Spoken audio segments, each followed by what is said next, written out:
Yes? Great. Well, I'd like to thank all of you for coming out on a really beautiful April morning for another installment of Saturday Engineering for Everyone. It's great to see familiar faces in the crowd. So glad so many of you come back again and again.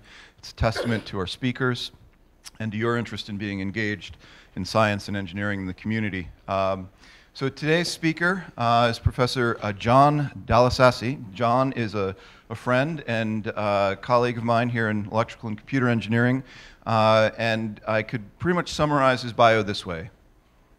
Illinois.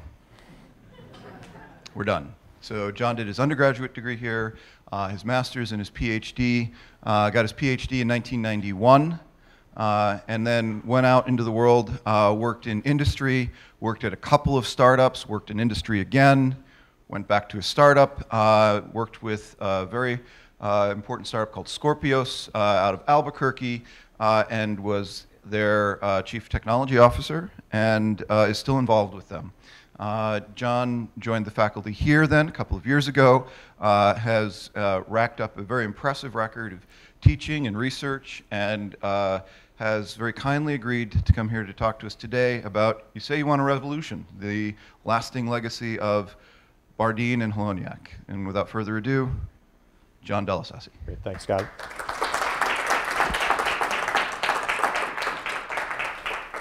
I'd like to thank Scott and the department for inviting me to give this. When he asked if I could give a history talk related to Nick and Bardeen and the things that went on here at Illinois, there was only one answer, which was yes. Nick made a lasting impact on my life. He actually made a lasting impact on the lives of all of us, and so did Bardeen. And at least being able to spend a little bit of time trying to commemorate that and keeping that in front of people's minds, I thought was very important. Quite often, we forget about, where things come from. What is it that got us to this? And it was a progression that started in 1947 with the invention of the transistor, progressed through an evolution, a lot of people putting hours and hours of effort into advancing the state of the technology that ultimately enabled, what we have today. So again, it was a great opportunity to talk about that a little bit.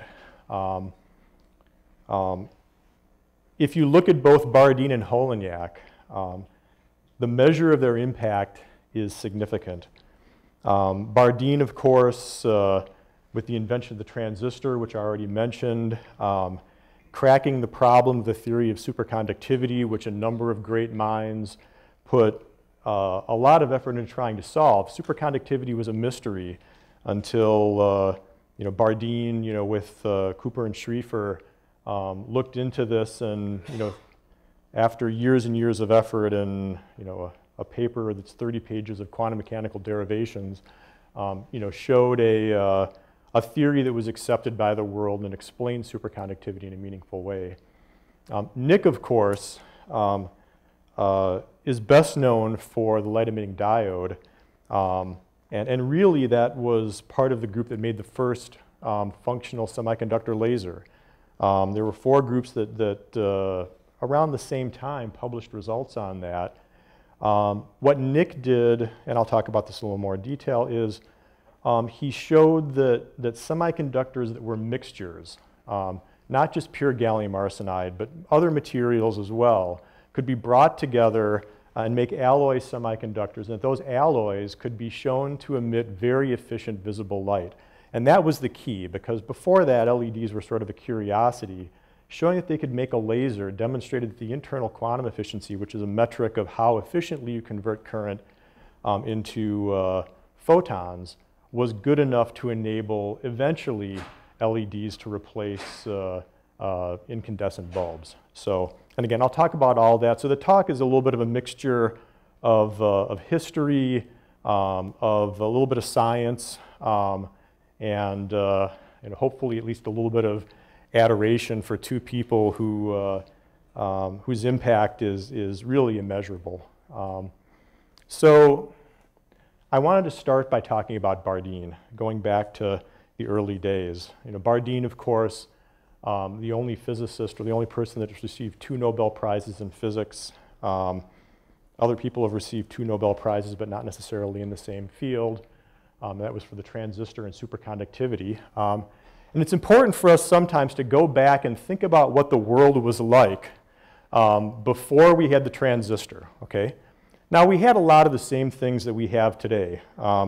We had cell phones, but of course your buddy had to carry them for you. We had televisions, and those televisions had a screen about the same size as my iPhone now, which I can watch television on. Of course, you couldn't carry it around with you because you had this big box full of vacuum tubes that you had to worry about.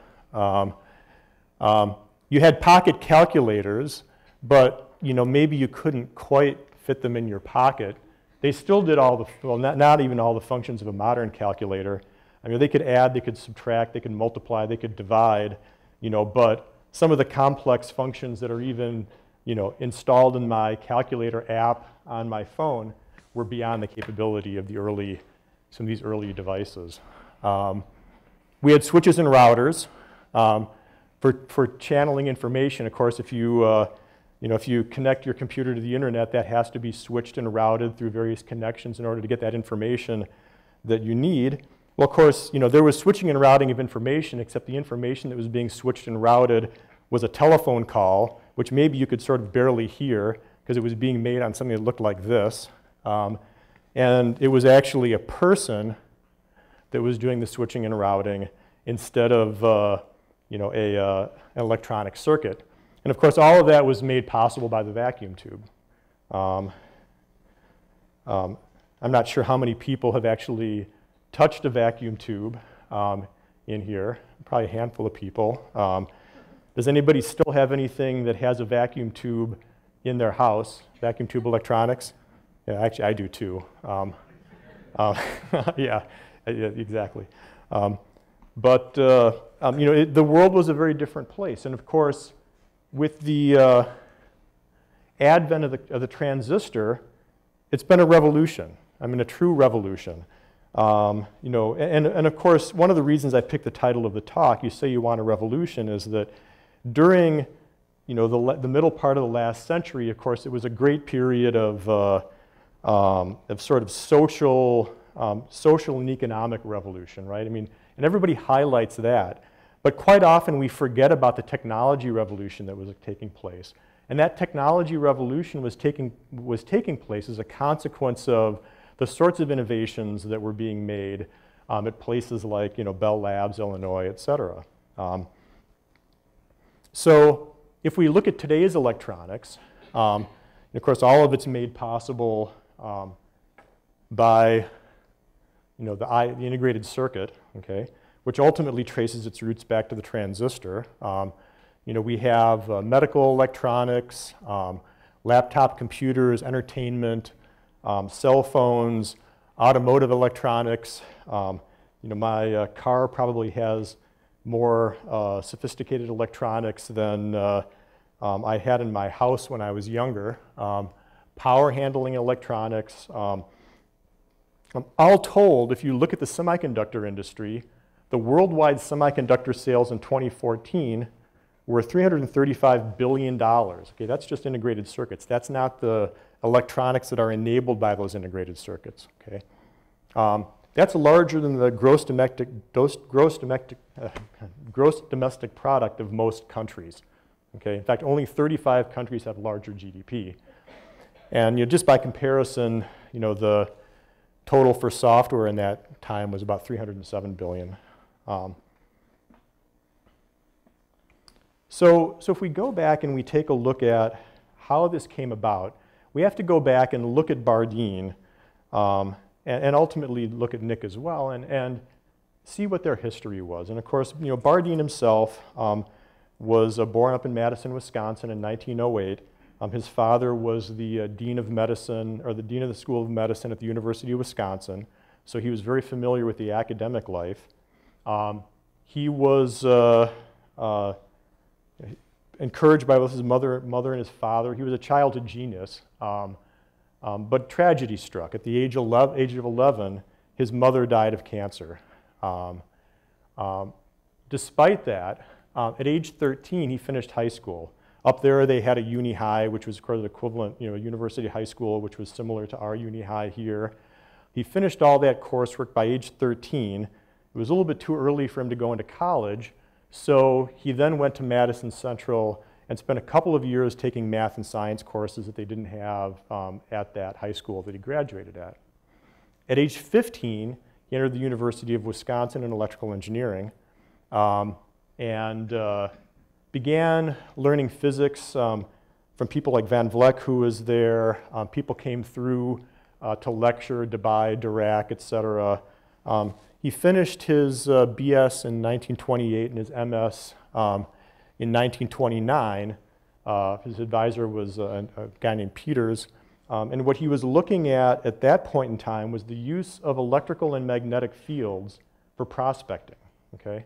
So basically at that point in time, if you were a prospector for oil, you maybe went around sniffing oil, sniffing water that came out of the ground, and if it smelled just right, you'd drill a hole and see if there was any oil there. Well, Bardeen was part of the group that was pioneering new ways to do that, looking at sticking remote sensors in the ground, seeing what those were measuring, and ultimately using both current and magnetic field to see if there was a possibility of a feature that would cause you to want to dig there, some mineral or something that would be indicative that you might have oil present. Okay?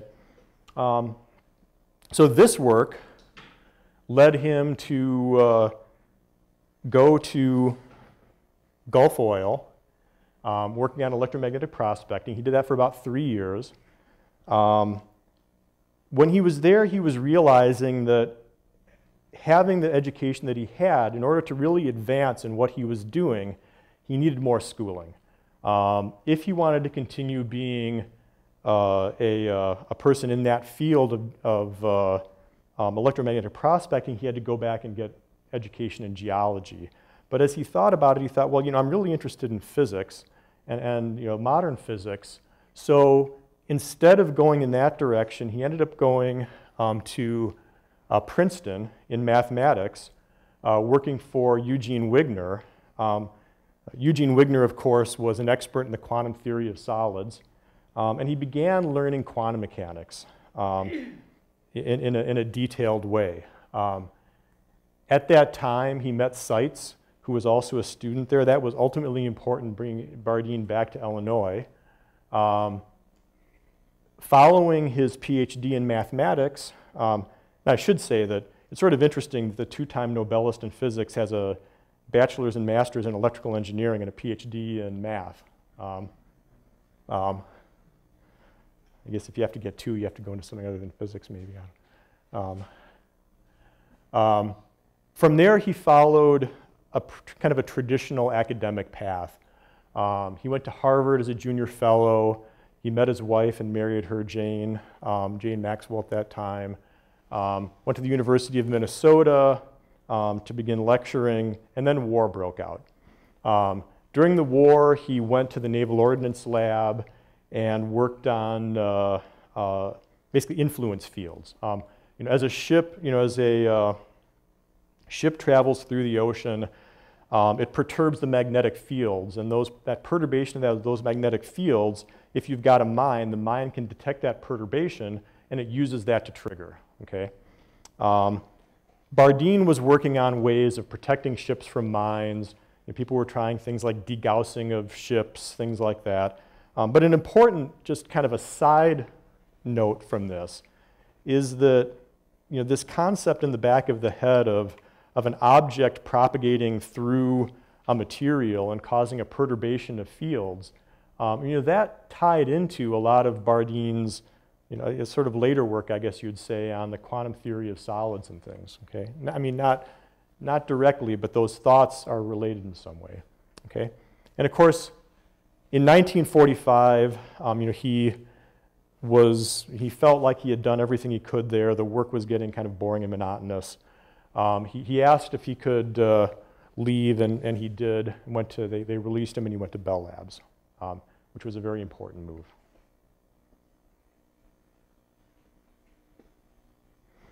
Of course, this is a picture that everybody, I'm sure, has seen. The picture of the the three people who received the Nobel Prize for the invention of the transistor. The transistor itself was invented by Bardeen and Brattain. And that's a very important distinction because people generally get that confused. They kind of throw Shockley in there. Shockley did later work on the junction transistor, basically the growth of materials or the diffusion of materials to create a PNP structure. It was Bardeen and Brattain, and in particular, Bardeen's theoretical sense and Bratton's experimental sense that recognized the transistor effect and invented that. In fact, there's an interesting story about this picture. Bardeen, who quite often would have, coffee or not coffee with Nick, but he'd get together with Nick, was looking at this picture once and said, Brattain really doesn't like this picture. And Nick said, well, why? Nick was thinking, well, maybe it's because of the look on his face or something. And Bardeen said, no, Brattain doesn't like that picture because Shockley is sitting in front of our apparatus. So maybe it's more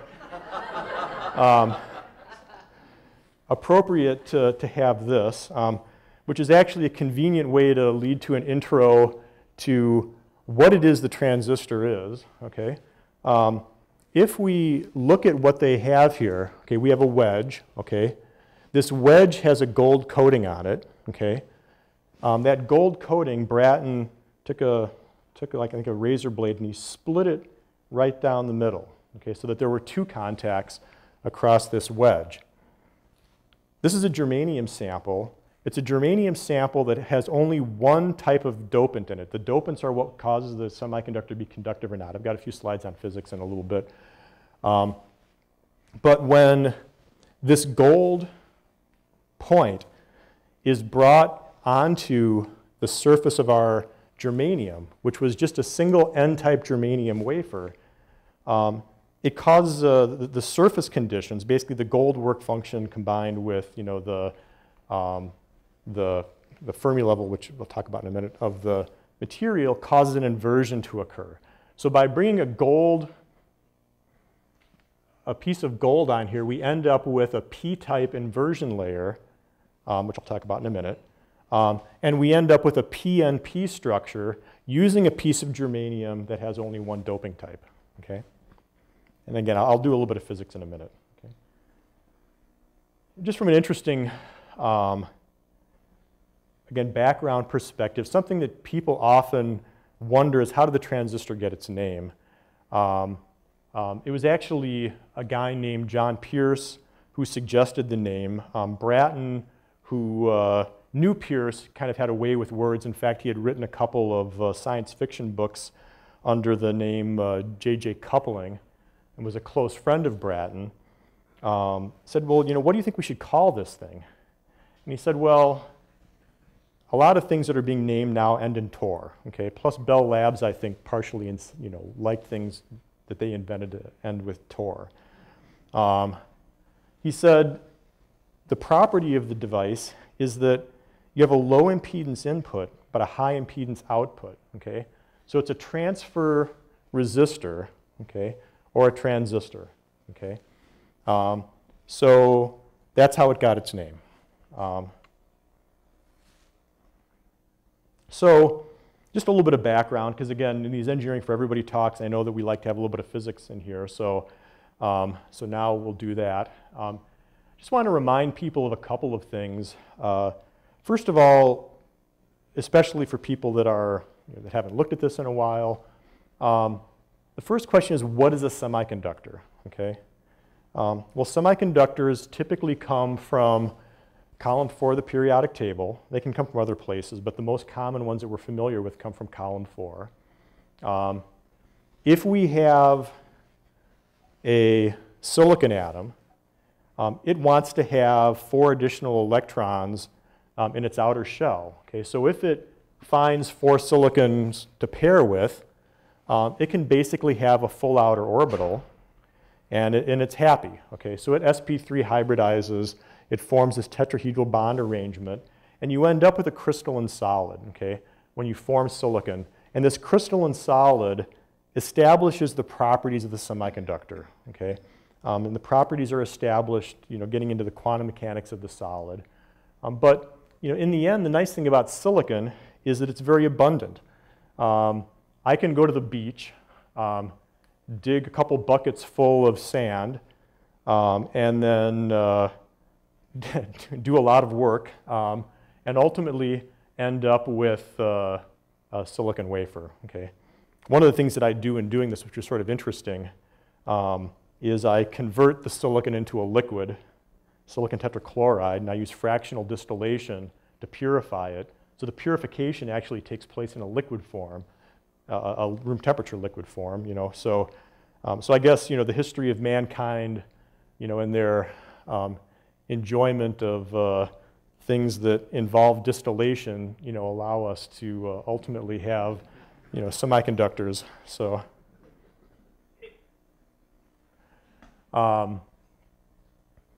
so again, just talking a little bit more about the physics of the semiconductor. When we bring these things together, okay, if we're at absolute zero as an example, all of our electrons are tied up in the binding process, okay? So we have our silicon, we have this crystalline arrangement of silicon. So down here in what we call our valence band, we have all of our binding electrons, the things that are holding our crystal together, okay? If we start raising the temperature, or if we shoot a photon at this material, we can cause one of these binding electrons to jump up out of its binding state into this thing called the conduction band, which allows it to move freely inside the crystal, okay? So if we do that, we create an electron up here, but we also leave behind a region of positive space charge that's mobile, okay? That's called a hole, okay? So with these electrons and holes, these define the magic of the transistor, okay? If we put different types of semiconductors together, we can create little potential hills and barriers inside our semiconductor. So if I take one of my semiconductors that has an abundance of holes, and I put it next to a piece of semiconductor that has abundance of electrons, I create a little potential barrier. And the electrons, will go kind of across that potential barrier, but they sort of go across the barrier at the same rate that they get replenished back. So there's no current that flows, okay? If I reach into that crystal with a battery, okay, and I grab onto something called the Fermi level, okay, I can increase or decrease the size of that little potential barrier. It's like the hills outside. If there's a hill or a mountain, I can change my mountain into a hill and more people can go across it. I can change, my mountain into a chasm, and then we've got something that things can fall down, but my electrons can't get across. So if we look at this from the electron perspective, if I have this barrier up here, and I have zero voltage, nothing's going to flow. If I decrease my barrier height, my electrons are going to get across, and I'm going to get current flow through my device. And if I increase that height by, again, reaching in there with the voltage, I'm going to shut down the flow of current, and basically I'm not going to allow current to pass. Okay, so that's the kind of, in simplistic terms, the way that a diode works. Okay. Now the reason that's important is because ultimately we have to worry, well, how does a transistor work? And I said before that the first transistor was made using a block of germanium that was what we call N-type. It had an abundance of electrons, okay? And when I brought that gold contact onto the surface of my material, it modified the properties and created something called an inversion layer, okay? And that inversion layer created an effective region inside my semiconductor that had an abundance of holes instead of an abundance of electrons. So I created an NPN structure using a point contact. Okay, and it was this that Bardeen recognized. The issue of creating the inversion layer was a subtlety. And as they were experimenting with the transistor, in fact, they started out trying to make a field effect device. And they weren't seeing what they expected to see with that. They were trying to use things like dielectrics and water as a media in between the contacts and the surface. And when they had the dry gold point on the sample, and Bratton was looking at the electrical characteristics and said, this is unusual, I see amplification. Bardeen is the person that explained that, and he explained it because he understood the quantum theory of surfaces, okay? And recognized that it was an inversion layer that formed here, which was a very important subtlety. So once we do that, we can go back to playing with our barriers, okay? So if I put a battery over here and I decrease this barrier height, my electrons can easily move over from my region over here that has an abundance of electrons to this region that has a sparsity of electrons, okay? But then they see this cliff, because for the electron, this potential well is like hills for us, okay? If I have a little hill, I can get over the little hill easily. If I have a big hill and I accidentally start going onto that hill, I can fall down the hill, right? And that's what happens for my electrons. My electron gets over this hill easily because I've put a voltage over here that has reduced the size of that hill. And over here, I've applied a large negative voltage that causes my hill to get bigger. So my electron enters here, walks over here, gets swept away, okay? This is at a low impedance, this is at a high impedance. This is also at a low voltage, this is typically at a high voltage. So I can insert electrons at a low voltage and extract them at a high voltage, which means I have amplification. And that's the key of the bipolar junction transistor. Amplification because of these properties of the device, okay? And this is just kind of showing what the flow looks like of electrons. My electron flow comes in. I insert a few holes because I lose a few carriers in here to do recombination, and they ultimately get sucked out of my device, okay? And of course, if you ever wonder why the symbol for my transistor looks like it does, well, all you have to do is look at that.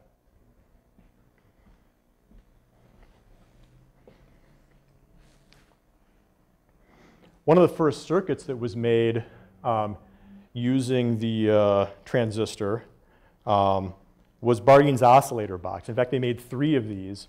They gave one of them to Bratton, Bardeen had one, and then Bell Labs had one. There's only one of these in existence, and it's in existence over at the Spurlock Museum. So if anybody has time, you know, I certainly encourage you to go over there and take a look at this. The reason this is important, and I'll show in a few slides, you know, kind of the attraction that this had for Nick, is Bardeen used to use this when he was talking about the transistor to demonstrate the transistor effect and demonstrate that you could use the transistor to make oscillators, amplifiers, and things like that, okay? Nick used to change the battery in this. In fact, he had it in the lab once when I was there changing the battery. This still, well, if you change the battery in it, it would still work. So, you know, despite the fact that it's, you know, probably the oldest transistor circuit in existence, it's still functional. One of the transistors, I guess, is a little bit weak, but it still it still works. So after that, there were a number of, with science, unfortunately, whenever something great happens, friction develops. And Shockley, who inserted himself into the credit cycle for all of this, began to make it very difficult for Bardeen at Bell Labs. Bardeen tried to get management to intervene, but ultimately it became an untenable situation for him there because of Shockley. At the time, Frederick Seitz, who was here at UIUC, was building the program at Illinois and was recruiting. You know, he was aware of Bardeen's difficulties, and he recruited him. Some things from Bardeen's resignation letter. And some of this appears in Lillian Hodgson's book. I actually have a copy of his resignation letter that Nick shared with me. But this really summarizes why ultimately Illinois benefited from the situation there. My difficulties stem from the invention of the transistor. Before that, there was an excellent research environment here, and then after the invention, Shockley refused to allow anyone else in the group to study the problem. So Shockley basically shut Bardeen down from furthering the work on the transistor, which is unfortunate. And he inserted himself into the credit, which is also problematic. So in 1951, the downside of that for Bell Labs was our benefit because Bardeen came to Illinois and really changed, was one of the people that was one of the most significant people in changing Illinois and establishing the tradition of excellence that we have in these areas. And of course, the first Nobel Prize, the Nobel Prize for the transistor, was in 1956. I'm not going to spend as much time on the theory of superconductivity. This is a problem that that Bardeen was intrigued with from his days as a graduate student. A lot of great minds tried to crack the problem of superconductivity. What is it that made something undergo this transition where effectively all resistance went away? And it was Bardeen, and of course with his students at the time, one student, one postdoc, Cooper and Schriefer, who had the idea and ultimately proved it, that if you have an electron in transit through a crystal, okay, or through a material, as that electron transits through the material, there's a little bit of a deformation that occurs. That deformation creates a little region of positive space charge that attracts another electron. So you end up with a lower energy state for this pair of electrons, and because it's a pair, you can form something called a Bose condensate. And as a consequence, with this pairing effect, you're able to reduce the resistivity of your material down to 0. Okay? That, of course, was what ultimately led to Bardeen's second Nobel Prize. And as I said earlier, a 30-page paper of quantum mechanical derivations, which even I find difficult to get through. Not even I mean, I think most people find difficulty getting through it. Even understanding this from reading the paper is something that's challenging. This, by the way, when they got the Nobel Prize, Nick and Seitz had a bunch of bottles of champagne brought over, and one of those bottles was signed by Nick and has been sitting in Nick's lab ever since. In fact, in one of my pictures in a minute, I'll point it out to you. And of course, superconductivity has a lot of emerging applications. I'd say that from the standpoint of the significance to us, the transistor has had the greatest impact. The superconductor, though, obviously, is something from the standpoint of particle physics and particle accelerators and use of superconducting materials in those, in medicine, possible future uses in magnetic levitation trains, and of course, devices that are used for measuring magnetic fields to very sensitive levels, basically using matter wave interference. All of those are applications for superconductivity that ultimately have a potential impact on all of us. Okay. So again, if we look at Bardeen's impact, okay, obviously this is a worldwide impact on technology. Bardeen himself was one of the greatest minds on the quantum theory of the conductivity of solids. Really one of the greatest minds of the last century in general. Probably one of the greatest minds of many centuries. He also was a leader by example. You know, Bardeen was not one of these boastful people that takes credit for other people's work. He was a very humble person, you know, a very quiet person. He didn't go out of his way to, you know, to stick his accomplishments in front of people. You know, Nick once said, you know, Bardeen knew he was Bardeen, but he didn't put that out in front of people.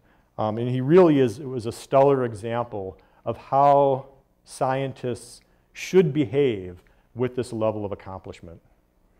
He had 31 graduate students, and then just as a side point, UIUC even today is ranked #1 in, you know, what we call now condensed matter physics, which I still call solid state physics because that's what it was called when I was a student. Bardeen being here attracted, I mean, you know, obviously one person doesn't get you that reputation, but Bardeen attracted people and attracted a critical mass of people here that allowed the university to advance to that point of reputation. I mean, a reputation is something that if you look at this, it takes years and years and years for an institution to establish. Unfortunately, it's something that can go away relatively rapidly. You know, but it was that critical mass that Bardeen created that allowed that to happen.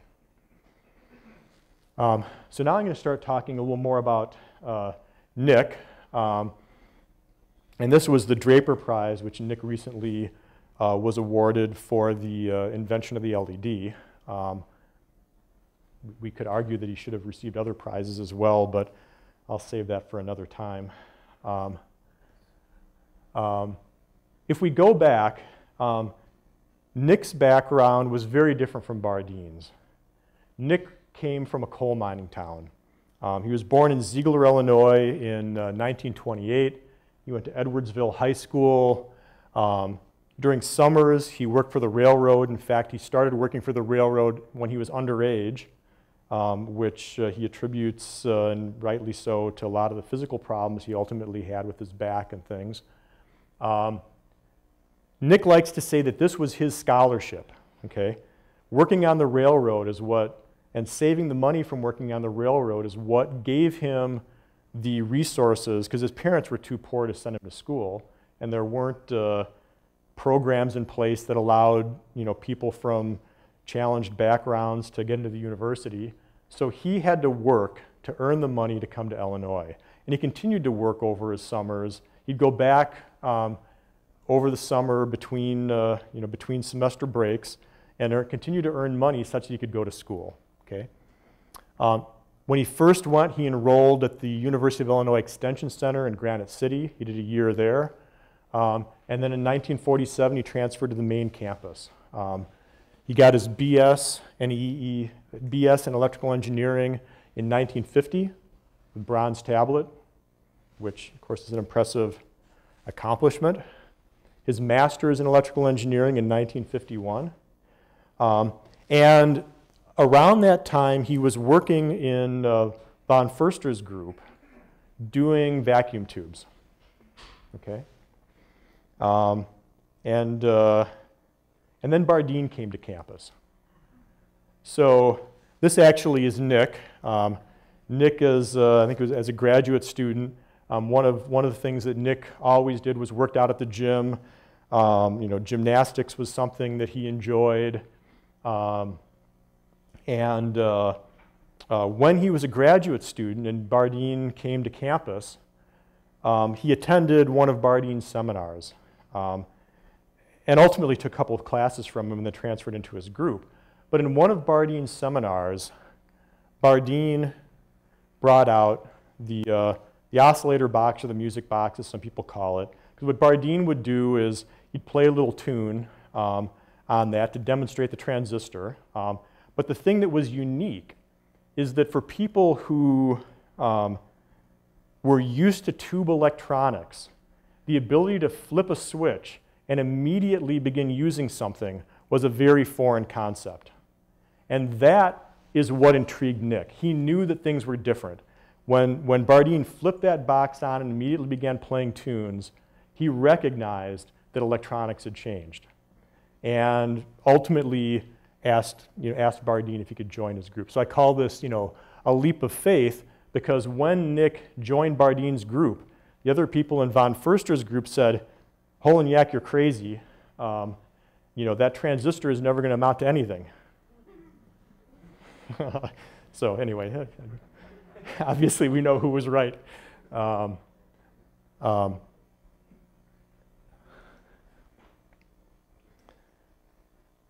So after Nick finished at Illinois, he went to Bell Labs. He went to work there for a guy named John Mall.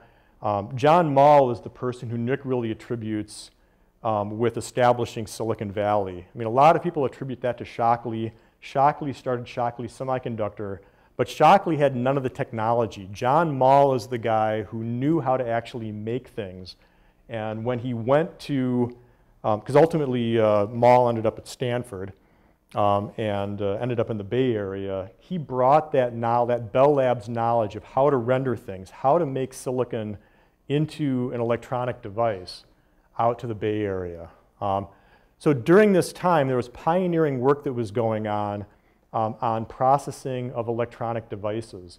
One of the things that Mall insisted on is that they work in silicon. There was a lot of people that wanted to work on germanium. Germanium was a very popular material at that time. The first point contact transistor was made in germanium. But Mall realized that silicon's larger band gap, even though it was a more difficult material to work with, meant that it was going to have lower leakage currents, which are important in the devices. And as a consequence, they were working on pioneering silicon processing technologies there, metallization, alloying, all of these things that ultimately form the basis for silicon IC processing. One of the things that Nick worked on was a symmetrical switch. The symmetrical switch, something that basically goes out and has a breakdown and snaps back. This is Nick showing actually a GE symmetrical switch here. You can see the voltage goes out, starts going into breakdown, and then it snaps back. And these were of interest for switching applications at the time. Another innovations of Nick, which I'll talk about in a minute, made it important for power electronics, but we'll talk about that in a slide or two. The other thing which was sort of interesting is that at the time there was a research chemist named Carl Frosch working at Bell Labs, and Carl Frosch was doing a lot of alloying of samples for Nick, because again, as they were studying how to make these devices, they were trying to diffuse into the material and alloy and things like that. Well, Frosch had a hydrogen atmosphere furnace, okay? And of course, at that time, we weren't as concerned about safety, and you'd vent hydrogen out into the room and such, and the hydrogen accidentally ignited in Carl Frosch's furnace when one of Nick's samples was in there. And when Frosch pulled it out, he saw a beautiful blue oxide layer on it, okay? And being a research chemist, he recognized what happened. He had oxidized the silicon. And it was the water vapor that was created during that ignition of the furnace that caused that to occur. So Carl Frosch is the first person to observe silicon oxidation, which ultimately became a core technology in the fabrication of integrated circuits. And of course, Frosch has sort of been lost by history. Nick reminds us of Frosch when he tells the story of this, but a very important observation and innovation that occurred there, because they recognized then you could use that oxide for doing things like masking diffusions and things like that. Another story not a lot of people are aware of is Nick's role in Cold War politics. So some of you might remember that during the Cold War, we found a bug in the Great Seal of the United States that was installed in the US Embassy in Moscow. This created quite a stir. In fact, there's an entire section of a book that the person that was the ambassador to Moscow at that time wrote. They basically had hidden a passive bug inside our seal, which was up in the embassy, okay? And it was a very interesting device because it was completely passive, okay? It had a little antenna here, and then it had this capacitive microphone, and it was only active if they basically illuminated it with a signal or with basically RF energy of the right frequency, okay? So basically, if people were going through and doing bug sweeps and things like that, They couldn't find it because it wasn't active. Somebody had to be in the room talking while they were sending, while the people that were trying to bug were sending this signal in order to have this, the signal be detected. And ultimately, they thought they were being bugged, and they were able to sniff this out by having the ambassador go in the room and pretend he was having an important conversation while they were snooping for bugs at the same time. And then they found it because they found the people bringing that signal in. Okay. This thing went to Japan. At that point in time, Nick was doing his, as he said, he deferred his draft, being drafted into the military. So he went in, was stationed in Japan at the time, working for the signal intelligence group that basically was studying things that came in. They were studying weapons, they were studying things like this. And this came to Nick to figure out how it worked, okay? So Nick not only figured out how it worked, but he made a better one.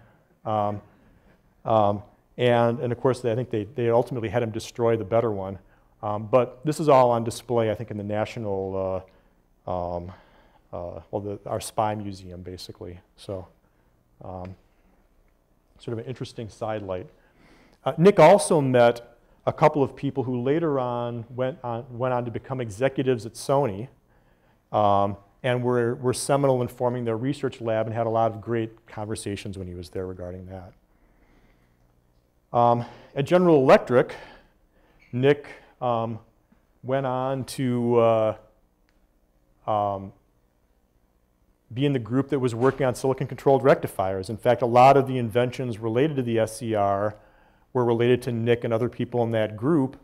These things enabled applications in power electronics that are very important now. So your wall dimmers, power drills, very large silicon rectifiers or silicon-controlled rectifiers that are used in power distribution systems. Those go back to work that Nick was doing at General Electric at the time. The other thing, of course, was his work on the semiconductor laser, which came about initially because they were studying how to make wider bandgap materials and how they might be able to make tunnel diodes in wider bandgap materials, but also then, as people were beginning to look at light-emitting properties of materials, they started to study that. And of course,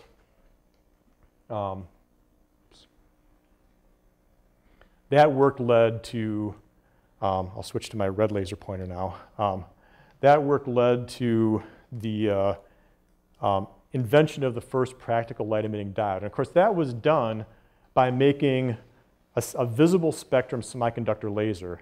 And as I also said earlier, Nick was looking at how to mix materials together. At that point in time, people had gallium arsenide. In fact, there was a demonstration of communication using IR signals, using gallium arsenide devices. Nick was intrigued with making devices that could emit light at visible wavelengths.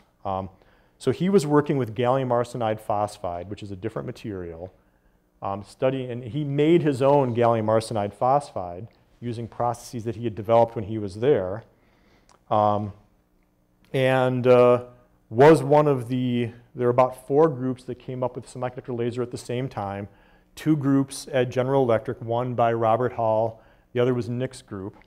And there were 2 groups, one at IBM and one at Lincoln Labs. Again, all who had semiconductor lasers at about the same, semiconductor lasers all about at the same time. However, Nick's was the only one that was in the visible part of the spectrum. It was the only one that was made from materials he made himself. And also, the demonstration that you could efficiently extract light at a visible wavelength is what led to ultimately Nick stating that the LED was the ultimate lamp because it allowed for a direct electrical to optical conversion of energy. Okay, oops. This is what that looked like. So this is actually the first visible semiconductor laser in existence. This is actually sitting in a drawer over in Nick's lab in MNTL across the way. He cut that out of this crystal that he grew himself. And And again, you can kind of see the size, but the blackening here is just due to kind of the alloying of the material. That's not anything. This is the actual device itself, the wire bond that's bringing the current in. The other contact is on the back. And this was the first picture taken of a semiconductor laser emitting, being taken with its own light. Okay, basically, the light this device is emitting, this spot here, is showing the actual color of emission of this. Of course, except for there's a little bit of saturation right in the middle. But this was a photo that was circulated pretty widely at that time. One of the positive things that happened then is, he had been in contact with Bardeen. Bardeen was aware of the semiconductor laser and the work that was going on. And Nick was recruited back to Illinois here. Just as a side issue, and I'm mentioning this, enough time. Nick had a connection to Jrez Alferov. Alferov is a person who won the Nobel Prize in 2000 for the double heterostructure laser. He was the first one to do a double heterostructure laser and the first to do CW room temperature operation of one. He met Jrez's boss when a Russian contingent came to visit Illinois.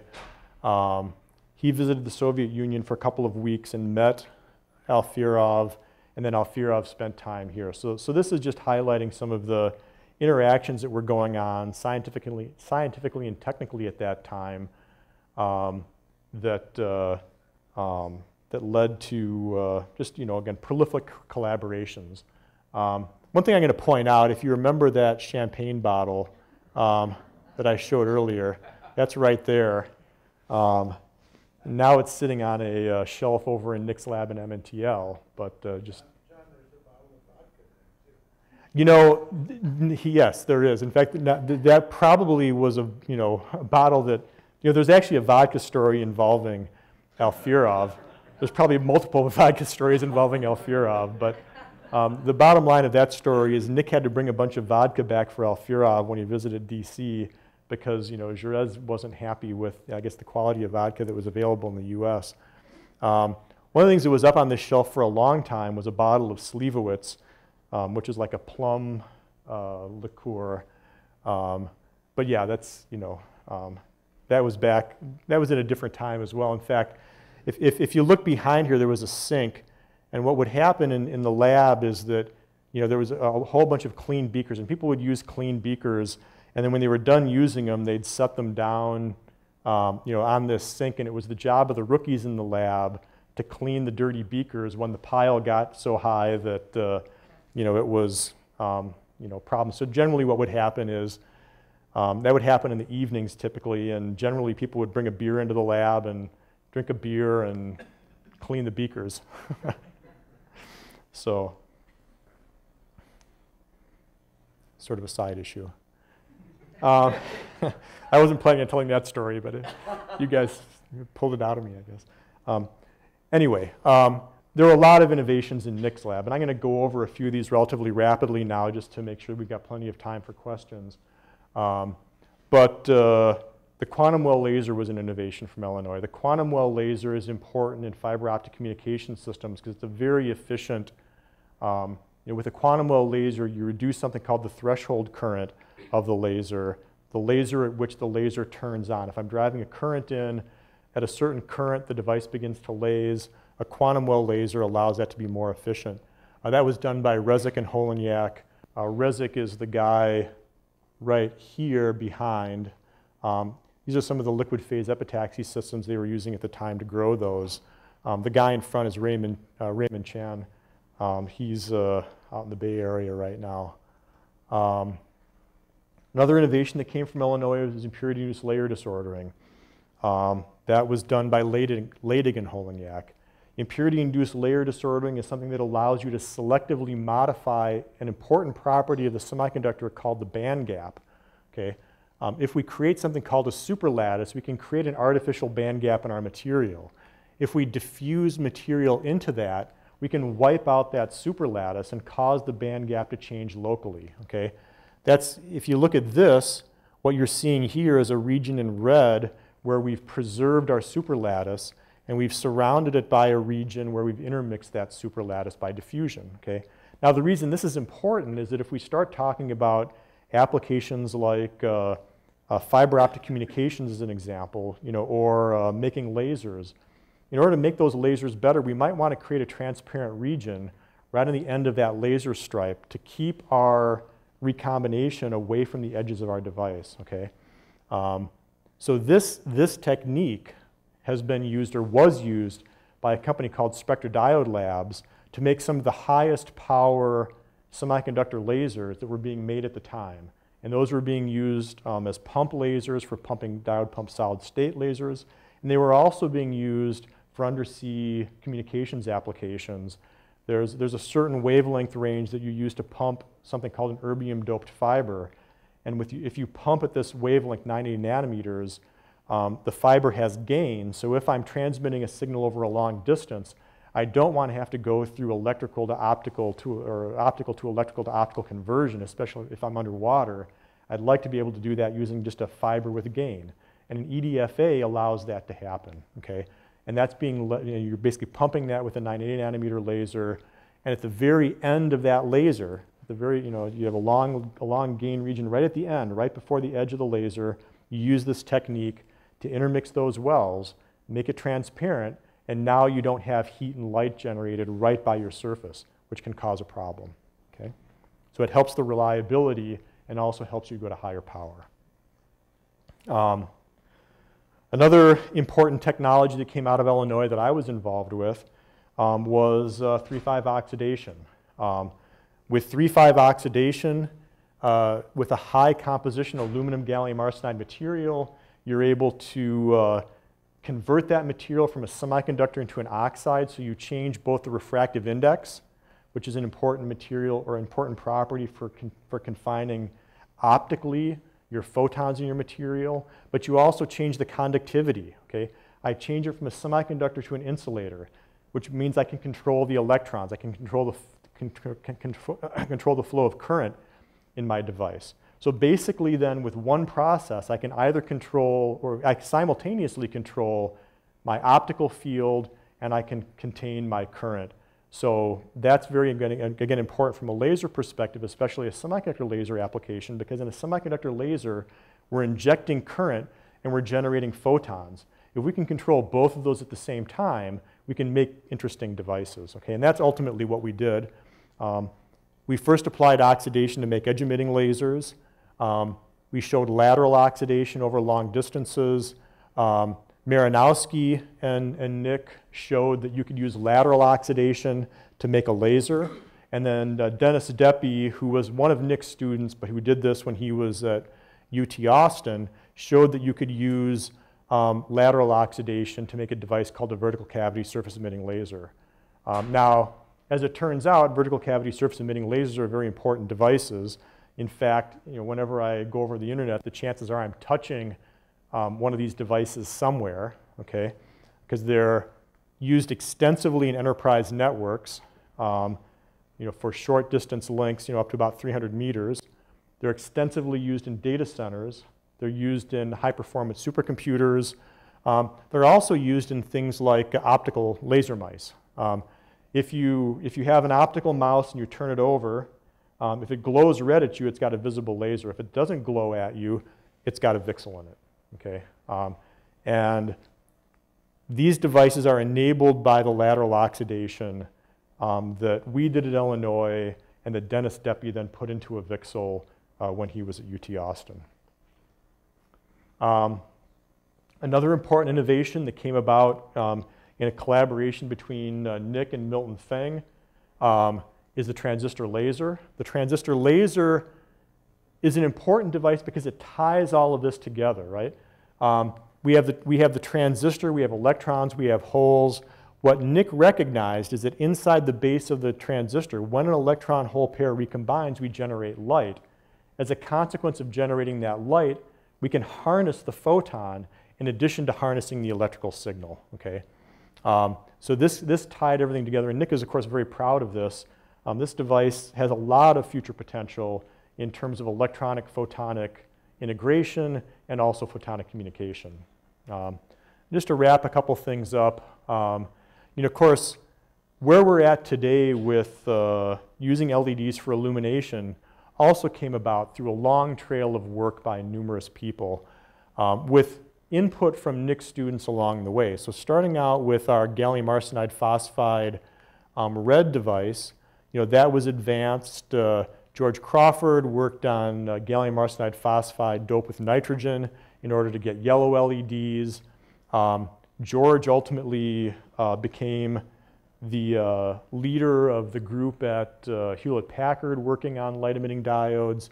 There, Fred Kish, who is also one of Nick's students, used transfer of materials to create transparent substrate LEDs.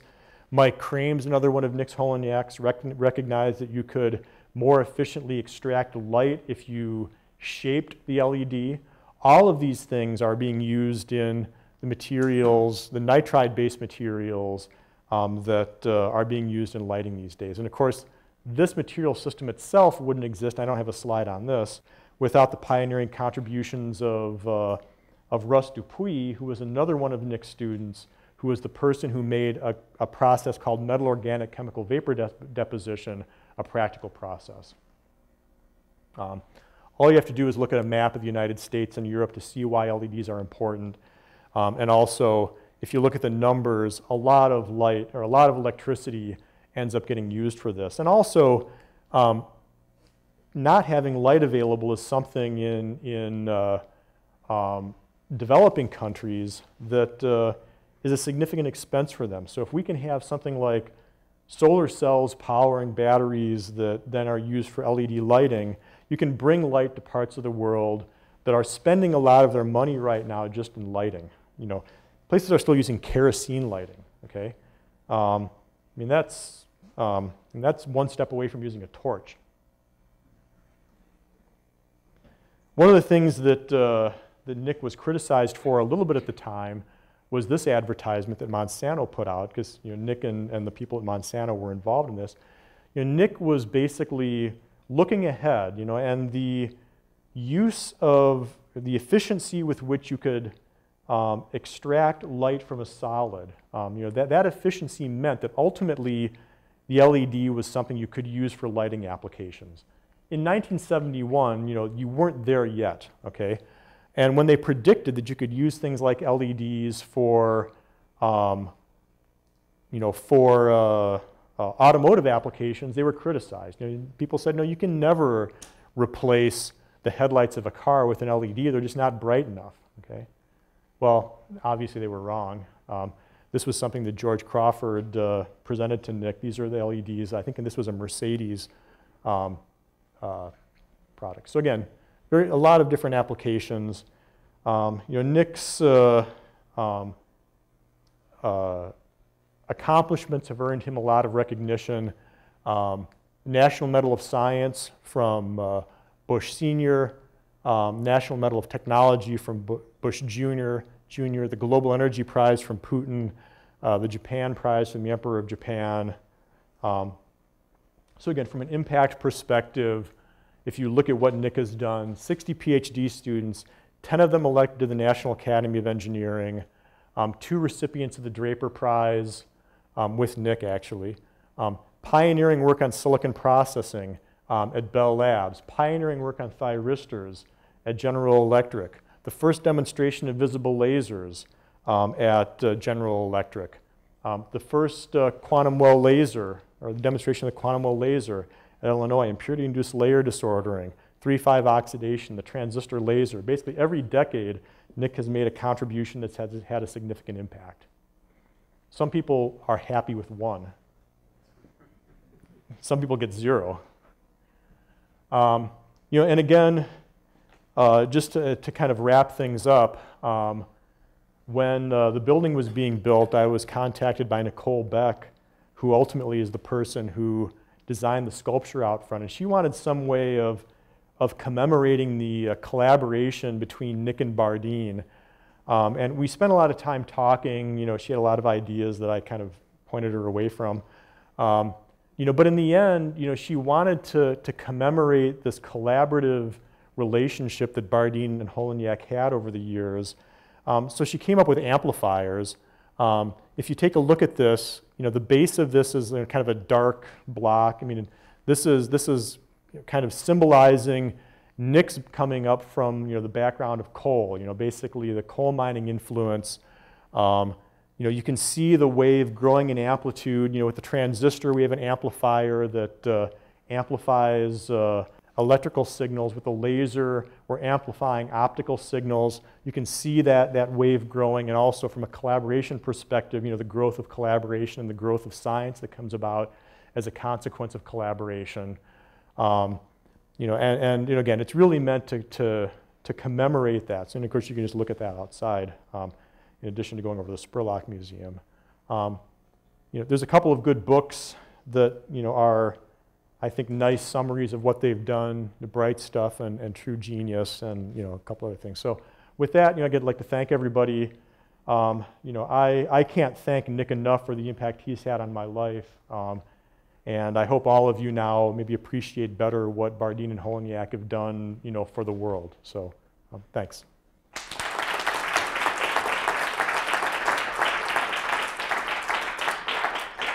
John, thank you so much. I think we'll take one or two quick questions. And John, will you stick around for a little bit? Yeah. Oh, excellent. Thank you. So right here. So what is the future of vacuum tubes?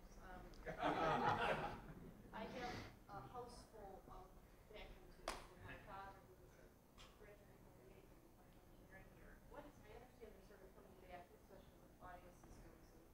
Is there a future for vacuum tubes? The question is, what is the future for vacuum tubes? I mean, there's, in the area of high-end audio, there's a group of people, obviously, who feel that the particular way that vacuum tubes, the kind of the harmonic generation with the vacuum tube is more pleasing to the ear than transistor amplifiers. So I mean, I think there'll always be a contingent of people that are looking at vacuum tubes for that. I mean, obviously, if there's ever an electromagnetic pulse detonated close to us, which we hope doesn't happen, because obviously it's sort of a moot point if our electronics work. Our vacuum tube-based systems will survive that. We may not, but our vacuum tubes will. So, I mean, I think, honestly, there's always a niche for everything, right? I mean,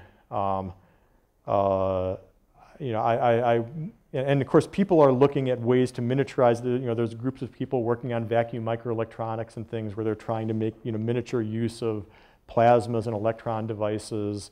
It's hard to, I don't want to predictively say, that nothing will come of that, but, I think a lot of work is needed in order to miniaturize something of that form to a point where it's meaningful. So, but I mean, I would hold on to them because there are always people that want to run these or sell them on the internet, because people always want to use these things for various applications. Maybe they want to get an old TV working or something. So there are a couple of very eager hands. Will come here, and we'll come to you next. So right here. Since you're speculating about the future, can you speculate about the future of Moore's law? Well, that's an interesting one. I mean, certainly there's a lot of people out there.